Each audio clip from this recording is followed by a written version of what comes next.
जी sir. Sir last class में हम लोग अपने पास ना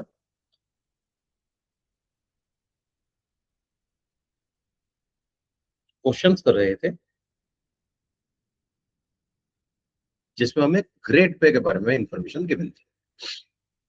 तो ग्रेड पे सिस्टम में बेसिक सैलरी की कैलकुलेशन और फिर उसके बाद टोटल इनकम की कैलकुलेशन के ऊपर बेस्ड हम कंसेप्ट डिस्कस कर रहे हैं। सर आज हम अपने पास उसी कंसेप्ट को थोड़ा सा आगे बढ़ाने जा रहे हैं। ठीक है सर। देखिए कभी कभी क्या होता है कि एक पर्टिकुलर एम्प्लॉई जब हमारे पास काम कर रहा होता है ना, तो उसकी जो सैलरी है,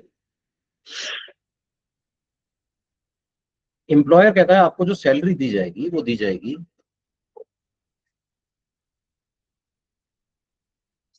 जिस मंथ में भी आप काम करेंगे।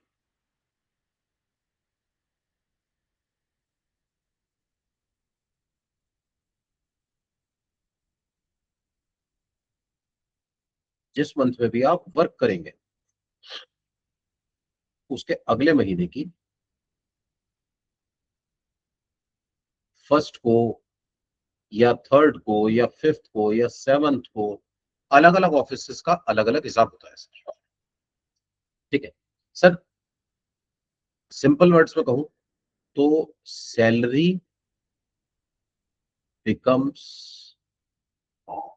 Due on first of next month. Sir important बात यहां फर्स्ट नहीं है, इंपॉर्टेंट बात यह है कि सैलरी करंट मंथ की करंट मंथ में नहीं मिलेगी। ठीक है। देखिए हमने ना सेक्शन 15 पढ़ा था बिल्कुल स्टार्टिंग में। सेक्शन 15 हमसे ये कहता है basis of charge of income under the head salary, कि salary income is taxable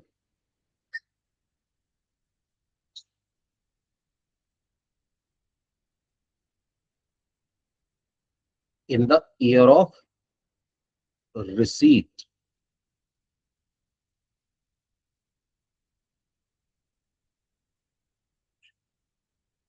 at the time of receipt, sorry, not year.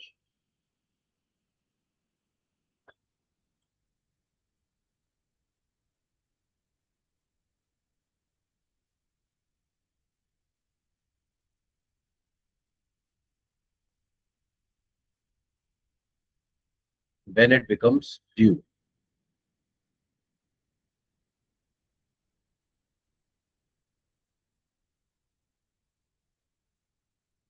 Whichever is earlier, जो भी इसमें से पहले हो। ठीक है ना। तो रिसीट और due whichever is earlier।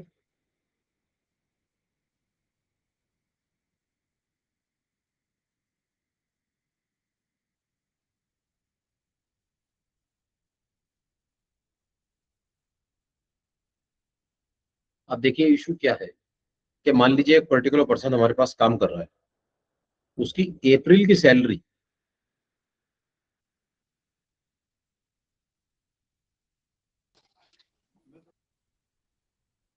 Due भी हो रही है, रिसीव भी हो रही है फर्स्ट में। सर ये फर्स्ट भी हो सकता है, थर्ड भी हो सकता है, फिफ्थ भी हो सकता है, कोई भी मे हो। इंपॉर्टेंट बात ये नहीं है, इंपॉर्टेंट बात ये है मे में ड्यू हो तो इसके ऊपर जो टैक्स लगेगा ना, वो टैक्स भी मे में लगाया जाए। तो सैलरी ऑफ अप्रैल टैक्सेबल की जाएगी in the month of May. ठीक है ना। तो ऐसे में हमारे पास मई की सैलरी जून में टैक्सेबल होगी, जून की सैलरी जुलाई में टैक्सेबल होगी। ये 2025 है।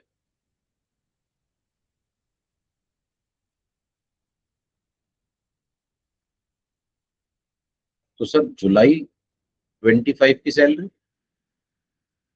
अगस्त 25 में टैक्सेबल होगी, है ना। तो इस तरह से करते करते करते करते जिस महीने की सैलरी है ना, उसके अगले महीने में टैक्सेबल होगी। सॉरी। तो फरवरी 2026 की सैलरी हमारे पास टैक्सेबल हो जाएगी मार्च 26 में, और मार्च की सैलरी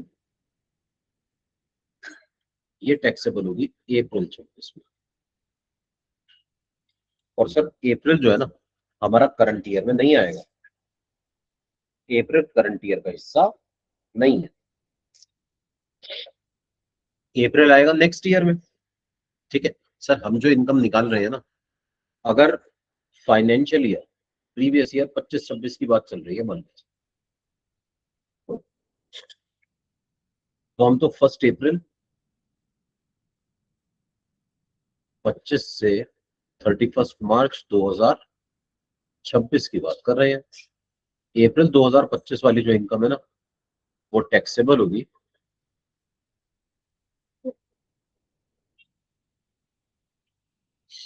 26-27 में, ये टैक्सेबल होगी 26-27 में।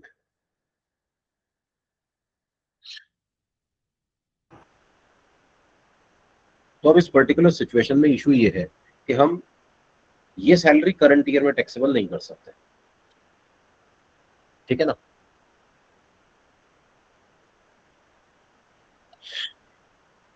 तो सर ये तो मई से लेकर अप्रैल से लेकर फरवरी तक 11 ही महीने हुए। तो जैसे करंट ईयर में हमारे पास सैलरी आई है ना,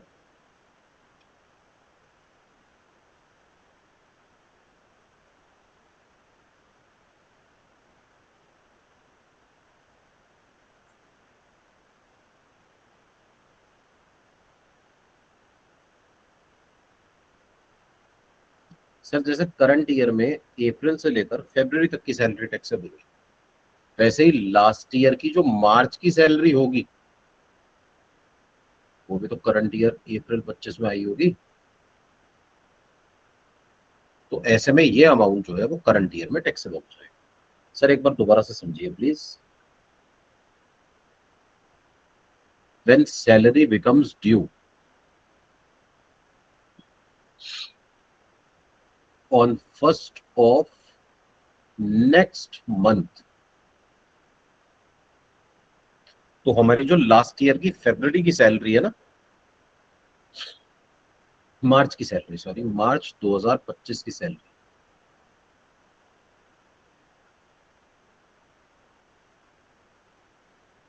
वो टैक्सेबल होगी इन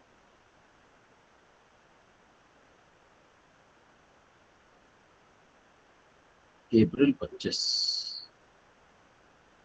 अप्रैल 25 वाली सैलरी टैक्सेबल होगी मई 25 एंड सो ऑन।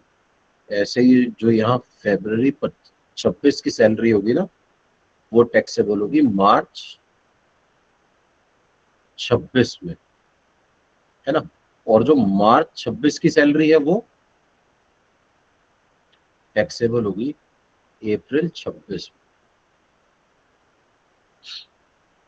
तो हम जब टैक्सेबल इनकम निकालेंगे ना वो यहां तक की निकलेगी। तो आपको जो टैक्सेबल सैलरी लेनी है वो मार्च 2025 से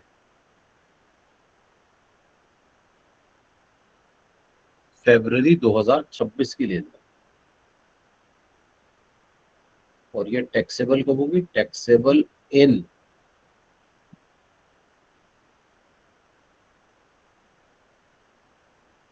1 अप्रैल 26।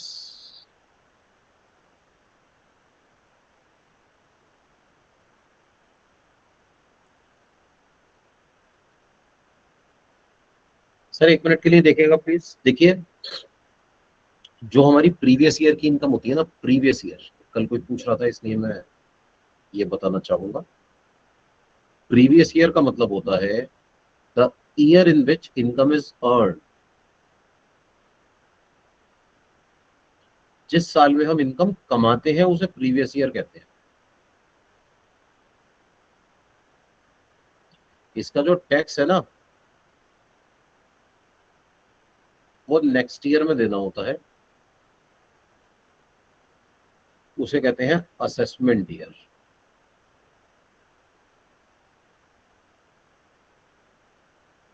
Assessment year. तो हम जो पढ़ रहे हैं वो पढ़ रहे हैं प्रीवियस ईयर 25-26, जो इनकम टैक्सेबल होगी असेसमेंट ईयर 26-27 में। प्रीवियस ईयर 25-26 की इनकम असेसमेंट ईयर 26-27 में टैक्सेबल होनी है। तो जब आप इस कंसेप्ट के हिसाब से सैलरी कैलकुलेट करेंगे ना, तो वो सैलरी मार्च 2025 से लेकर फरवरी 2026 की निकाली जाएगी, जिसके ऊपर आप करंट ईयर में टैक्स लगाएंगे। सर आपके डिपार्टमेंट में भी ऐसा ही होता है। आपकी जो सैलरी है ना, वो सैलरी मार्च टू फरवरी टैक्सेबल होती है, अप्रैल टू मार्च टैक्सेबल नहीं होती। आपके ऑफिस में भी ऐसा ही होता है आपकी सैलरी में। ठीक है सर, आप लोगों को जो सैलरी मिलती है ना, जिस महीने की सैलरी होती है उस महीने में नहीं मिलनी होती, अगले महीने की पहली तारीख को मिलनी होती है। पुराने जमाने में ऐसा ही सिस्टम था। हाँ, लेकिन आजकल क्योंकि कंप्यूटराइजेशन हो गया है, तो पता है क्या होता है, आप देखिए सर, आपकी अप्रैल की सैलरी 30 अप्रैल को अकाउंट में आ जाती है, मई की सैलरी 31 मई को आ जाती है, एंड सो ऑन। सर एक बात बताएंगे प्लीज, मार्च की सैलरी कब आती है?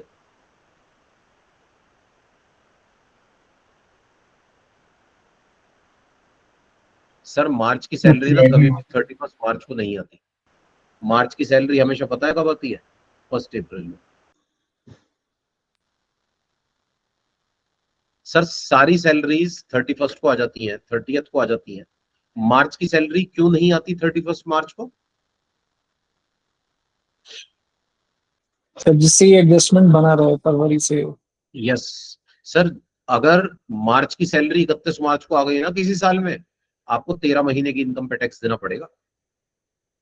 सर ये एक सिस्टम बना हुआ है पुराने जमाने से। ठीक है सर, मेरे फादर भी गवर्नमेंट एम्प्लॉई थे, तो पुराने जमाने में पेमेंट जो मिलता था ना, कैश में मिलता था। ठीक है, तो जिस महीने की सैलरी होती थी ना, उसके अगले महीने की पहली तारीख को, मतलब जैसे अभी सर अगस्त चल रहा है, 1 सितंबर को कैश पेमेंट होता था। फिर ये कैश का जो सिस्टम है, ये चेक में आया, फिर डायरेक्ट बैंक ट्रांसफर होने लगा। जैसे जैसे कंप्यूटराइजेशन हुआ, तो डायरेक्ट बैंक ट्रांसफर का सिस्टम आ गया, है ना सर। धीरे धीरे धीरे धीरे धीरे चीजें इंप्रूव होती चली गई। पुराने जमाने में क्या होता था, अगस्त की सैलरी 31 अगस्त को तो बनाने में निकल जाती थी सर पूरा दिन, फिर 1 सितंबर को पेमेंट किया जाता था। अब तो सर कुछ खुद तो बनाना ही नहीं है ना, सारा कुछ कंप्यूटराइज्ड है, ऑटोमेटिकली सारी लीव्स वगैरह कंप्यूटर पे चढ़ जाती हैं। लेकिन अब प्रॉब्लम क्या है, पुराने जमाने से एक सिस्टम बना हुआ चला आ रहा है, जिस साल भी पहली बार चेंज होगा, आपको 13 महीने की सैलरी पे टैक्स देना पड़ जाएगा। तो ये तो बड़ी प्रॉब्लम हो जाएगी। अब मान लीजिए मेरी सैलरी है 1 लाख रुपए महीना, सर 12 लाख तक इनकम पे टैक्स नहीं लगता, लेकिन अगर मेरी इनकम 13 लाख हो गई तो मुझे तो टैक्स देना पड़ जाएगा बिना बात के, है ना। इसीलिए सरकार क्या करती है, मार्च की सैलरी कभी भी 31 मार्च को आपको अकाउंट में ट्रांसफर करती है। वो पैसे आपके अकाउंट में 1 अप्रैल को ही ट्रांसफर किए जाएंगे। ठीक है सर, ये कंसेप्ट है हमारे पास, when salary of one particular month becomes due on first day of next month. ठीक है सर, ये फर्स्ट डे की जगह थर्ड भी हो सकता था, फोर्थ भी हो सकता था, फिफ्थ भी हो सकता था, 10th भी हो सकता था। मुद्दे की बात यह है, इस महीने की सैलरी अगले महीने में ड्यू होनी चाहिए। ठीक है सर, देखिएगा please, salary due on first day of next month, यही सारी मैंने अपने पास यहाँ पर टेबुलर फॉर्म में कैलकुलेशंस बताई है। मार्च की सैलरी अप्रैल में टैक्सेबल होगी, अप्रैल की मई में होगी। ठीक है ना, तो हमें अपने पास बेसिकली अप्रैल से लेकर मार्च तक की इनकम निकालनी होती है ना।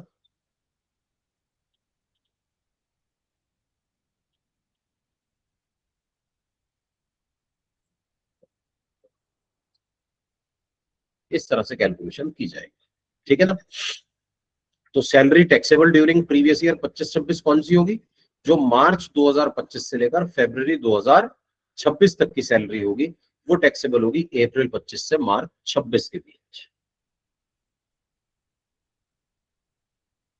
सर इससे क्या डिफरेंस आएगा?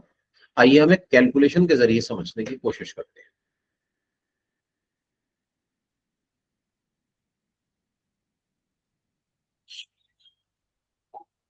Sir Mr Deepak joins job in Alankrit limited on 1 सितंबर 2018 in a great pay of 45,000, 2,063, 499. His basic salary is fixed at 51,000. Sir देखिएगा प्लीज, यही मैं कैलकुलेशन करके बताता हूँ। इन्होंने जॉब कब ज्वाइन की, स्पेस थोड़ा कम है, यही कर देता हूँ कैलकुलेशन साइड में।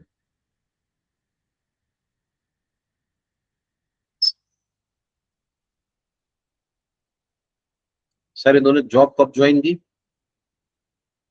1 सितंबर 2018 को की।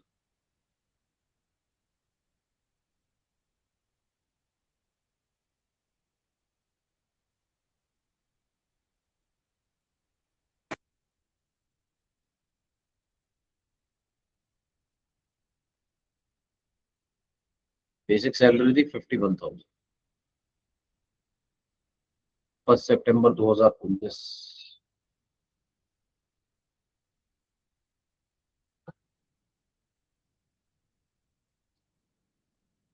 1 सितंबर 2020, 1 सितंबर 2021, 1 सितंबर 2022, 51, 53, 55, 57, 59, 1 सितंबर 2023, 61, 1 सितंबर 2025, सॉरी 24, 63, 1 सितंबर 2025 सैलरी हो गई 67,000 रुपीज।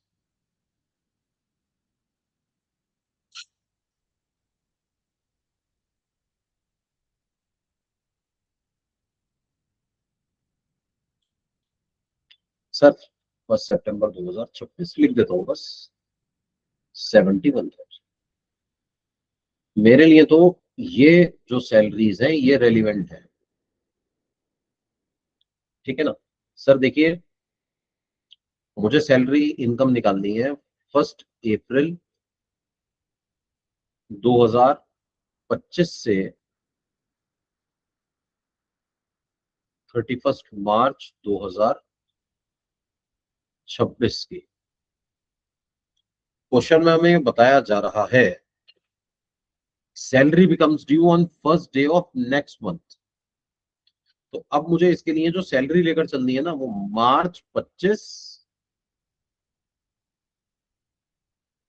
टू फरवरी 26 लेके चलनी है। सर मार्च 25 में सैलरी पता है कितनी चल रही होगी, 63,000। और कब तक चली होगी सर, मार्च, अप्रैल, मई, जून, जुलाई, अगस्त, 6 महीने। फिर 1 सितंबर से सैलरी बढ़ के हो गई 67,000। कितने महीने के लिए सर, सितंबर, अक्टूबर, नवंबर, दिसंबर, जनवरी, फरवरी, 6 मंथ्स के लिए। तो इनकी बेसिक सैलरी कितनी आ गई बताइए,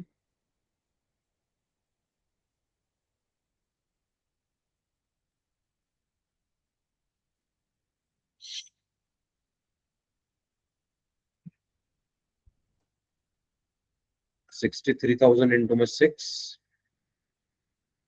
67,000 इंटू में 6,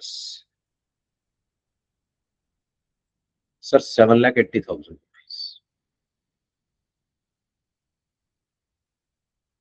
7,80,000। सर डीए कितना है बताइए,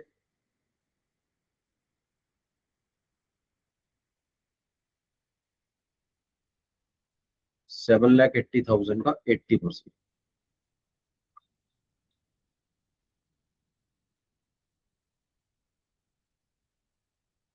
6,24,000। सर एचआरए रिसीव्ड 100% है बेसिक का, 100%। तो रिसीव हुआ 7,80,000 का, लेस एग्जम्प्ट,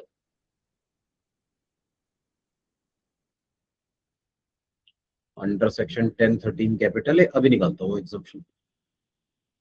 फिर TBC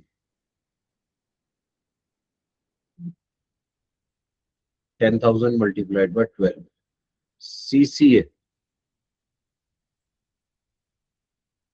20,000 multiplied by 12, telephone allowance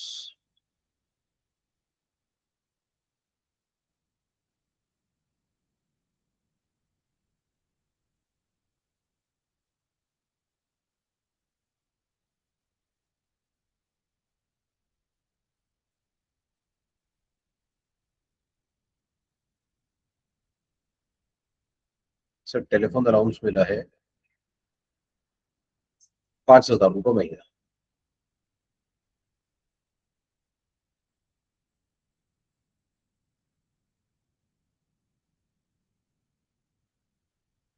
one 240 60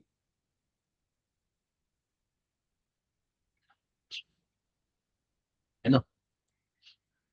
बस यहां पर कैलकुलेशन कर लीजिए कि हमारे पास एचआरए एग्जम्प्ट कितना होगा as per section 10 subsection 13 capital A, as per section 10 subsection 13 capital A, least of the following shall be exempt from tax. Sir एक minute,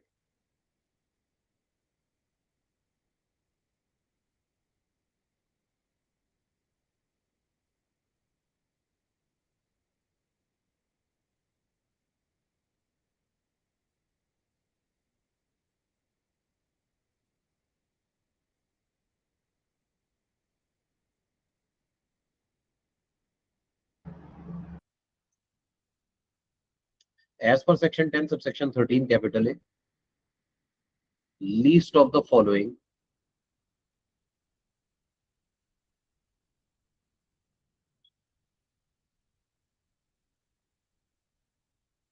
shall be exempt from tax.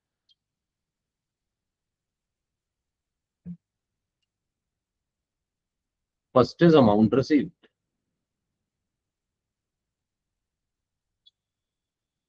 Sir, HRA के पैसे मिले हैं 7,80,000 रुपए।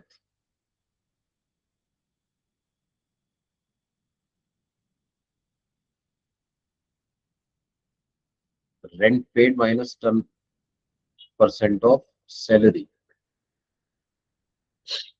Rent question ये बता रहा है, ये दिल्ली में रहते हैं, 55,000 रुपए का रेंट पे करते हैं। Sir, salary for DA, salary for HRA कितनी है?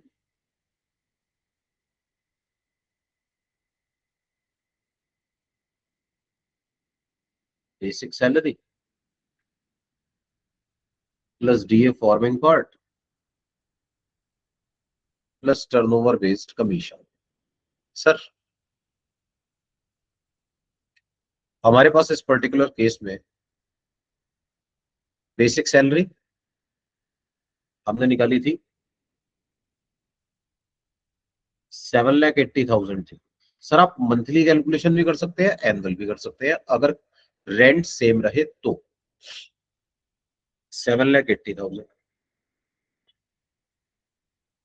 डीए है, 7,80,000 का 80%, इसका 50% फॉर्मिंग पार्ट है, 3,12,000।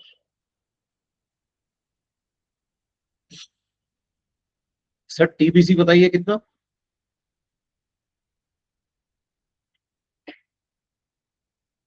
जी सर।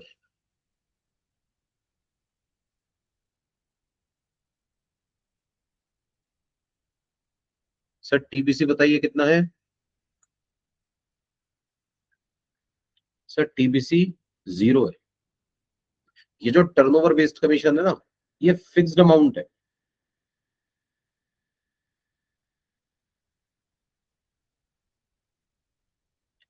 जो फिक्स्ड होता है वो टर्नओवर बेस्ड नहीं होता, ठीक है ना। हमें तो फिक्स्ड अमाउंट गिवन है ना, for the purpose of income tax ये टर्नओवर बेस्ड कमीशन नहीं माना जाएगा। 10,92,000। टर्नओवर बेस्ड कमीशन के टर्नओवर बेस्ड कमीशन होने के लिए सर ये सेल्स की परसेंटेज में होना चाहिए था, हमें बताया जाना चाहिए था कि हम सेल्स का 1%, 2%, आधा परसेंट कमीशन देते हैं। क्वेश्चन में ऐसी कोई इंफॉर्मेशन गिवन नहीं है। This is not turnover based commission. Sir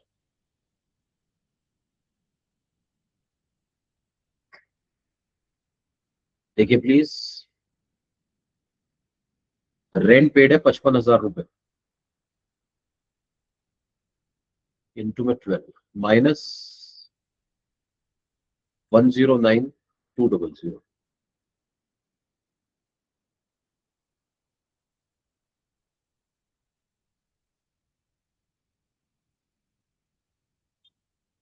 550,800 और 50% of salary, 50% of salary.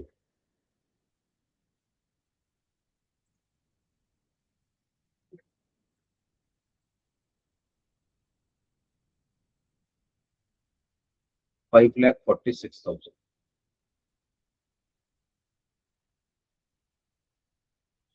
Whichever is lower, 5,46,000 shall be exempt from tax। ये आ जाएगा सर 2,34,000। तो 780 plus 624 plus 234 plus 1,20,000 plus 2,40,000 plus 60,000।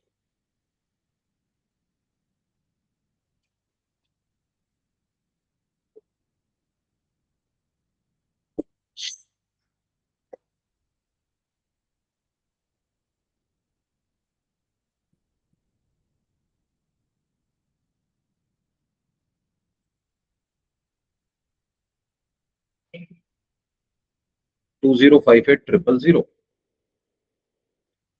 Gross salary है।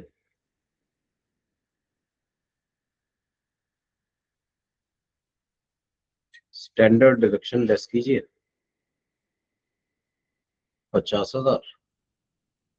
Income under the head salary,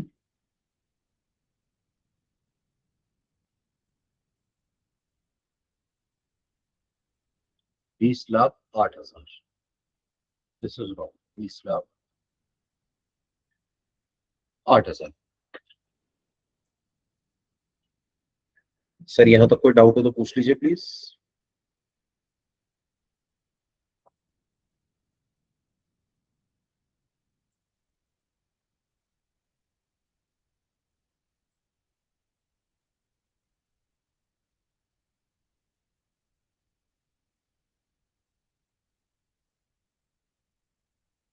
sir कोई confusion किसी भी तरह का कोई डाउट हो तो पूछ लीजिए please.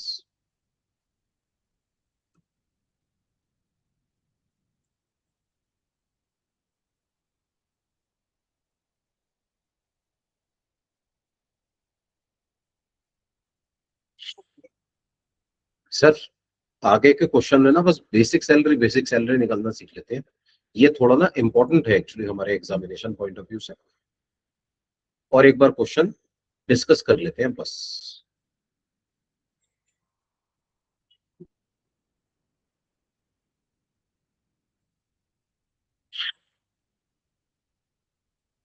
Sir mister Kattappa joint job with Baahubali limited on 1 फरवरी 2017। 1 फरवरी 2017 में इन्होंने जॉब ज्वाइन की। ग्रेड पे था 60,000, 4,000, 92, 7, 148 और बेसिक सैलरी थी 1 फरवरी 2017 को 72,000। 1 फरवरी 2018 को सैलरी बढ़ के हो गई सर 4,000 रुपये बढ़ गए 76,000।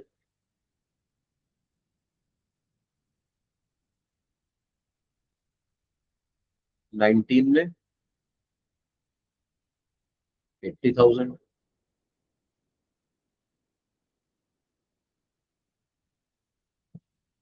20 में 84, 21 में 88,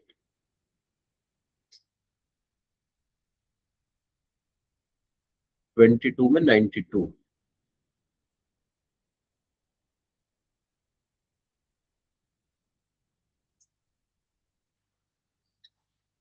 फर्स्ट फरवरी 23 में सैलरी बढ़ के हो गई 99,000।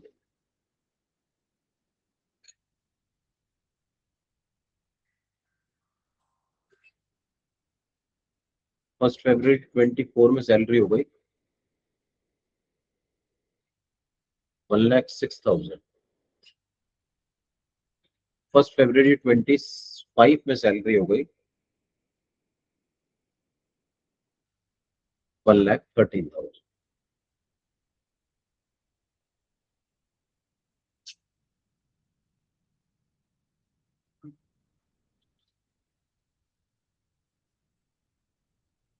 सर इन क्वेश्चंस को करते हुए ना एक बार थोड़ा सा ध्यान से कर लीजिएगा।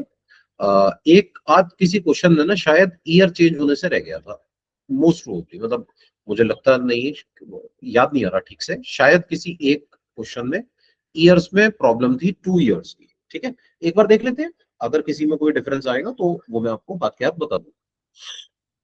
चलिए, मैं ये बता रहा था कि अब हमें 25-26 की इनकम निकालनी है। तो 25-26 में देखिए, फर्स्ट फरवरी 25 है, फर्स्ट फरवरी 26 में सैलरी बढ़ के 120 हो गई। हमें चाहिए फरवरी 25 से, सॉरी मार्च 25 से, मार्च 25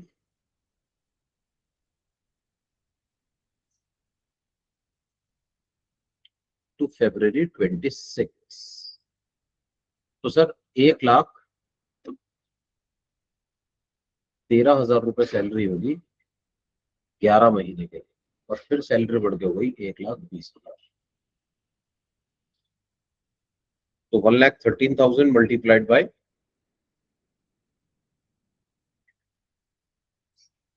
11 प्लस 1,20,000,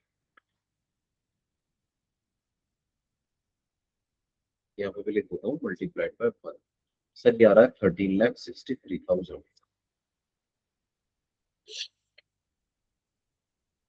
ठीक है ना सर, बेसिक सैलरी हमने कैलकुलेट कर ली, डीए बता रहे 80% है, 75% forming part, HRA, CCA, transportation allowance, over time allowance और बोनस, सारी चीजें टैक्सेबल हो जाएंगी, एग्जम्पशन कोई मिलेगी नहीं।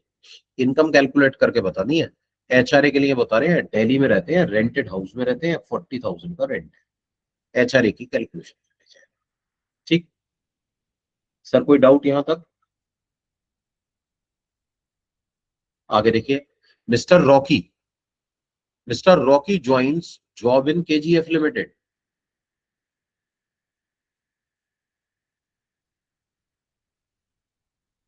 Mr. Rocky joins job in KGF Limited on 1st November 2016. Grade pay दिया हुआ है 75,000, 7,500, 165, 10,000, 2,65,000। आगे बता रहे हैं his basic salary is fixed at 1,05,000। Sir first 1 नवंबर 2016 को इनकी सैलरी जो है वो फिक्स हो गई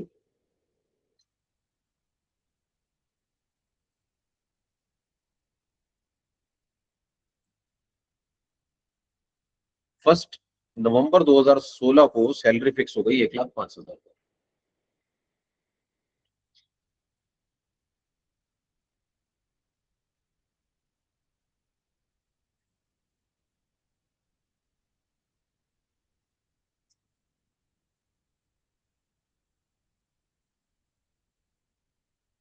17, 18, 19,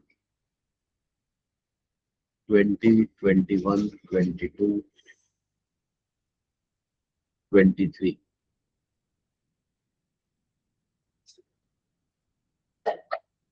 सर 1,05,000। फिर 7500 बढ़नी शुरू हुई, तो 1,12,500, 120, 127,500, 135, 142,500, 150, 157,500, 1 नवंबर 2024, 1,65,000 और 1 नवंबर 2025, 1,75,000. Salary becomes due on first day of next month. तो हमें अपने पास जो सैलरी लेनी है ना, वो लेनी है मार्च 25 से फरवरी 26 की. सर मार्च 25 में जो सैलरी चल रही होगी ना, वो 165 होगी.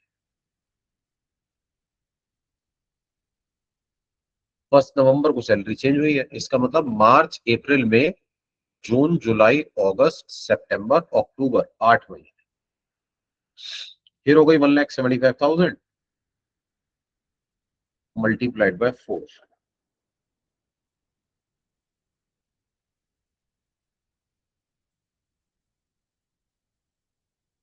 1320 प्लस 7 लाख,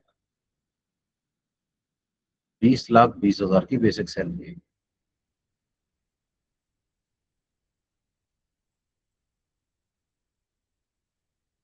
बीस लाख 20. आगे देखिए, एक बार क्वेश्चन आगे भी पढ़ लेते हैं. Sir, mister Rocky lives in a rented house in Mumbai, monthly rent of which amounted to ₹95,000. His employer gifted him a wrist watch, cost of which was 25,000 रुपए. 25,000 वाली वॉच इनको किराया गिफ्ट में मिली है सर, गिफ्ट में. सर 5,000 रुपए तक का गिफ्ट एग्जम्प्ट होता है, तो 25,000 रुपए में से 5,000 माइनस कर दीजिए, 20,000 रुपए टैक्सेबल हो जाएगा. He gets reimbursement of medical treatment in a private clinic for ₹30,000. The treatment of spouse and his independent children. Sir private clinic में इलाज कराया है, प्राइवेट क्लिनिक में, फुल्ली टैक्सेबल.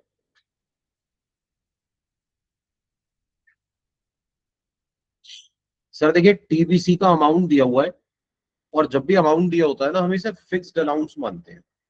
लेकिन नीचे हमें क्वेश्चन में बताया जा रहा है, please note TBC is being calculated at the rate of 1% of average monthly sales turnover achieved by Mr. Rocky. इसका मतलब ये TBC जो है ना, ये परसेंटेज ऑफ सेल्स का है, और जब भी परसेंटेज ऑफ सेल्स होती है तो इसको हम टर्नओवर बेस्ड कमीशन मानकर चलते हैं. ठीक है ना.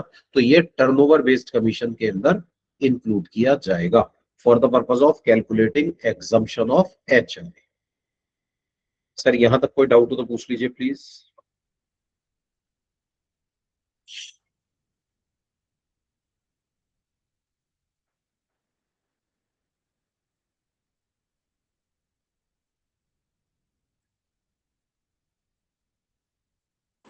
सर ये नोट नहीं लिखा होता तो हम फिर नहीं मानते इसको टर्नओवर हम बेस्ड इसको ऐसा नहीं कमीशन को. मानते सर, ये टर्नओवर बेस्ड नहीं मानते.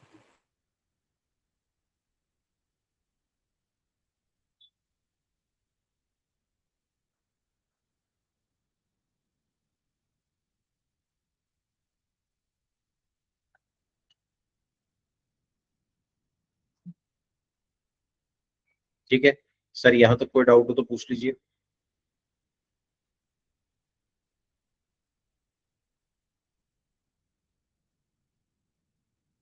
सर ये हमारे पास ना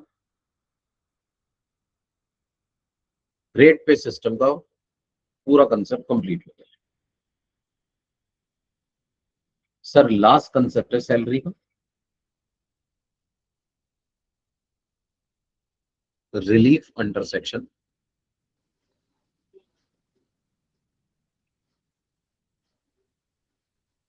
सर ये शीट जो एडिटेड शीट है आपके नोट्स की वो शेयर कर देंगे क्या please?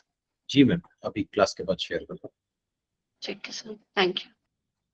Relief under section 89 subsection 1, ये होता है रिलीफ और सैलरी रिसीव्ड इन एरियर्स और एडवांस है।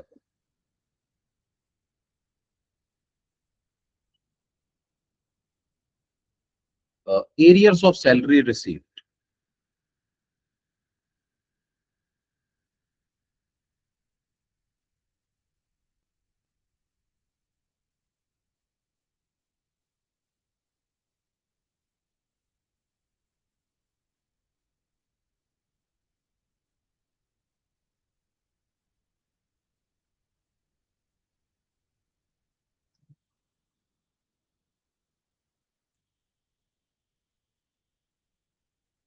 या एडवांस है।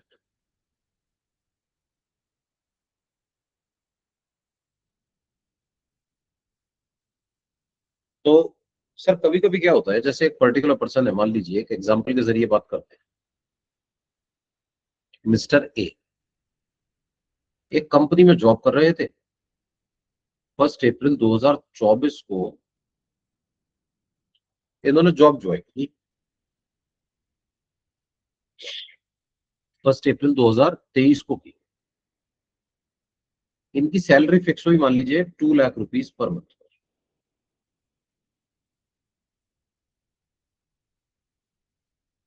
अब क्या हुआ कि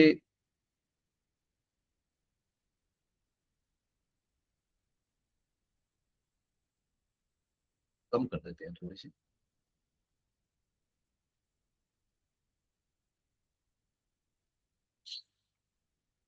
1,25,000 पर मंथ।